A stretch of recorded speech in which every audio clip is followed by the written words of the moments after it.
غدا ب 88 جنيه ل4 افراد، وهيقعد معاك يومين. جبت ايه يا بنت يا سموره؟ جبت كيلو وربع بطاطس رفيعه، كانت عامله 10 جنيه، 10 11 جنيه. بصي اهي، عملتها بقى بطريقه الفراخ والبطاطس كله في حله واحده، هنزل لك الفيديو بكل تفاصيله.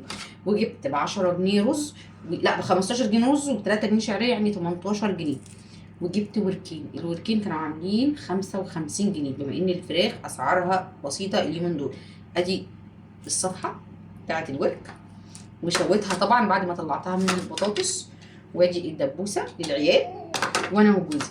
الرز هيقعد معاكي غدا يومين، يعني غدا النهارده وبكره، ولو غدا عشاء يبقى يوم واحد. هناكل اول مره بالفراخ وتاني مره قرداحي.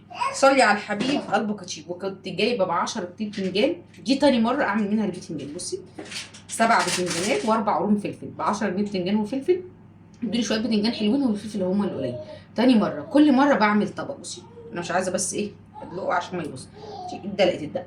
صلي على الحبيب قلبك كتير. الدقه عاملاها ومخزناها لما كان البتنجان ب 10 جنيه، وكان كمان ب5 جنيه اللي بدأ يدبل ده. عملت ما شاء الله 3 كيلو دقه، كل شويه بطلع ومتبقي اهو.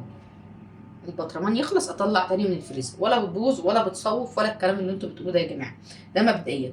يبقى بتنجان موجود في البيت، كنت جايباه ب 10 جنيه، رز 15، شعريه 3 جنيه، بطاطس 10 جنيه. الصلصه كنت مخزناها، ولو فرضت معاكي اللي انت اشتريتيها هتشتري ب 10 جنيه طماطم.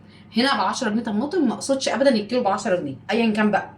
لو هي رخيصه في الوقت اللي انت بتشوفي فيه الفيديو مثلا، هتجيب 10 جنيه هيقعد معاكي طبختين. لو هي غاليه هتجيبي معاكي نص كيلو او كيلو الا ربع تقريبا، بما ان الطريه ب 12 و15 جنيه.